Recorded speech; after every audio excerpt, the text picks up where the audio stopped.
पर बता रहे हैं।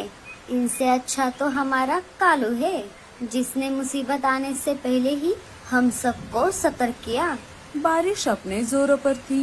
सारे अपने अपने घोंसलों में बैठकर बारिश को देख रहे थे। मम्मी, ये बारिश कितनी अच्छी होती है, सब तरफ हरियाली ही हरियाली। हाँ बच्चों, लेकिन हम छोटे पंछी हैं, हमें बारिश के समय घोंसलों से बाहर नहीं जाना चाहिए। बारिश में भीगने से हम बीमार पड़ सकते हैं, इसीलिए हमें बारिश के समय घर पर ही रहना चाहिए। हाँ मम्मी, हम बारिश में कभी बाहर नहीं जाएंगे। लेकिन मम्मी, क्या इस तेज बारिश की वजह से बुलबुल आंटी का घोंसला पानी में बह जाएगा? हाँ बच्चों, बह जाएगा। फिर बुलबुल आंटी कहाँ जाएंगी? क्या वो भी पानी के साथ साथ बह जाएंगी? नहीं बच्चों, बुलबुल आंटी ऊंचाई पर दूसरा घोंसला बनाकर उसमें रहेगी। अरे बाप रे, बारिश तो रुकने का नाम ही नहीं ले रही। पता नहीं बल्लू जी महल में क्या कर रहे होंगे। लाडो का पति बल्लू महल में नौकर का काम करता था। एक तरफ लाडो को बल्लू की तो दूसरी तरफ अपने बच्चों की चिंता सता रही थी। अगर ऐसे ही तेज बारिश चलती रही तो जंगल में बाढ़ भी आ सकती है। मुझे जो चाहे हो जाए, पर मेरे बच्चों को कुछ भी नहीं होना चाहिए। तभी लाडो के दिमाग में एक तरकीब आ जाती है। हाँ, मैं एक काम करती हूँ, बच्चों को महल छोड़ाती हूँ। महल ऊंचे पहाड़ी पर है, मुझे नहीं लगता वहाँ तक बाढ़ का पानी पहुँच पाएगा और मेरी बल्लू जी से मुलाकात भी हो जाएगी। लाडो और बच्चे महल की तरफ निकल पड़े। बारिश इतनी तेज थी कि धीरे धीरे जंगल में पानी भरने लगा। इधर पानी बढ़ते बढ़ते बुलबुल चिड़िया के घोंसले तक आ गया। तेज तूफान की वजह से उसके घोंसले की छत हवा में उड़ गई। अरे बुलबुल, हमें ये घोंसला छोड़ना होगा। हमारे घोंसले की छत उड़ गई है। मुझे नहीं लगता अब हमारा मिट्टी का घोंसला इस तेज बारिश को झेल पाएगा। अजी, कुछ नहीं होगा, हमने इस घोंसले को बहुत मेहनत से बनाया है। पानी बढ़ते बढ़ते बुलबुल के घोंसले में घुस गया। अरे बुलबुल, अब तो यहाँ से चलो, अब तो पानी हमारे घर के अंदर घुस गया है।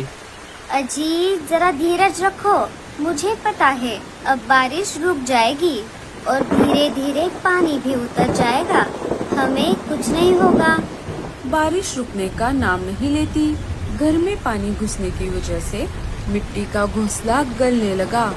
अरे भगवान, अब तो चलो, अपनी जिद छोड़ो। अगर हम अभी नहीं गए तो हम मिट्टी के घोंसले में धंस जाएंगे। नहीं नहीं, मैं नहीं जाऊंगी, आपको जाना है तो जाओ। बारिश का पानी सारे पंछियों के घोंसलों तक भी पहुंच गया। कालू ने पहले से ही तैयारी कर ली थी। कालू, गोरी और चक्कू बांस की नाव में बैठ जाते हैं। वो तीनों निकल पड़ते हैं। अजी, आप इस नाव को इस तरफ क्यों ले जा रहे हो? हमें तो ऊंचे पहाड़ी की तरफ जाना है ना। हमें जंगल के बाकी पंछियों को भी तो बचाना होगा।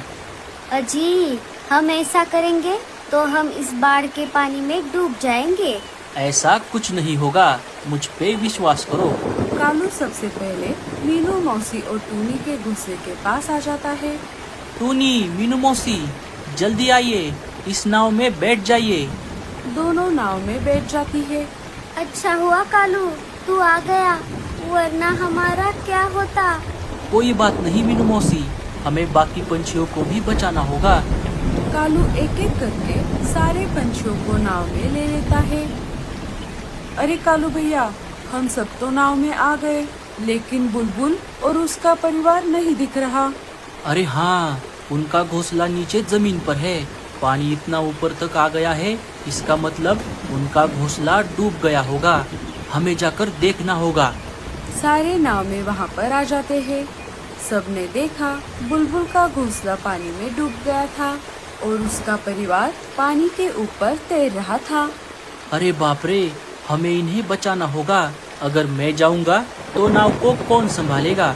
कोई भी उन्हें बचाने के लिए पानी में उतरने के लिए तैयार नहीं था। अरे हम क्यों जाए, डूबने दो इन्हें पानी में। हमने इन्हें पहले ही सतर्क किया था। अगर इन्होंने तब हमारी बात मानकर अपना घोंसला किसी ऊंची जगह पर बनाया होता तो अब इन पर इस तरह से डूबने की नौबत न आती।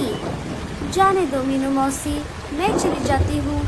लाडो बुलबुल के परिवार को बचाने के लिए पानी में उतर जाती है और एक एक करके सबको नाव में ले लेती है।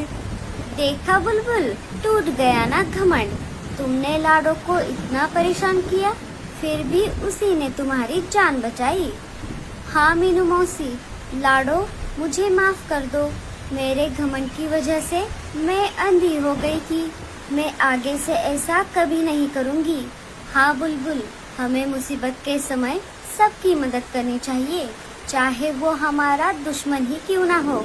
वही हमारा फर्ज है।